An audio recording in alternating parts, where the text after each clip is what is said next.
Doctor CJ Roy ആത്മഹത്യ ചെയ്യാൻ മുൻകൂട്ടി തീരുമാനിച്ചിരുന്നു. Conference group chairman doctor CJ റോയുടെ മരണവുമായി ബന്ധപ്പെട്ട് നിർണായക വിവരങ്ങളാണ് ഇപ്പോൾ പുറത്തുവരുന്നത്.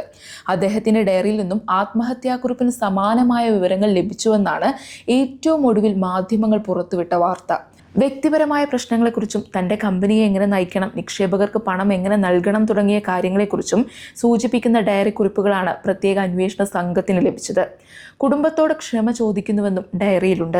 9 പേജുകളിലായി എഴുതിയിരിക്കുന്ന കുറിപ്പിൽ കമ്പനിയുടെ കാലങ്ങളായുള്ള നിക്ഷേപകരെ സംരക്ഷിക്കണമെന്നും അവരെ വഞ്ചിക്കരുതെന്നും പറയുന്നു. ഇതോടെ റോയ് ആത്മഹത്യ ചെയ്യാൻ നേരത്തെ തീരുമാനിച്ചിരുന്നു എന്ന സംശയം മുറുകുകയാണ്.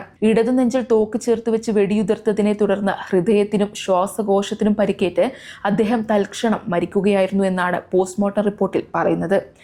ആദായനികുതി വകുപ്പ് ഉദ്യോഗസ്ഥരുടെ സമ്മർദ്ദമാണ് മരണത്തിന് കാരണമായതെന്ന് കുടുംബാംഗങ്ങളും ലീഗൽ അഡ്വൈസറിയും ആരോപിക്കുന്നുണ്ടെങ്കിലും DIG വംശി കൃഷ്ണയുടെ നേതൃത്വത്തിലുള്ള സംഘം മരണത്തിലെ ദുരൂഹത നീക്കാൻ വിശദമായ അന്വേഷണം നടത്തിവരികയാണ്.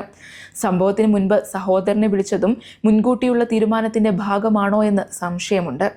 ആദായനികുതി കേസുകളുമായി ബന്ധപ്പെട്ട് ദുബായിൽ നിന്ന് എത്തിയതിന് പിന്നാലെയാണ് ഈ ദാരുണമായ അന്ത്യം സംഭവിച്ചത്.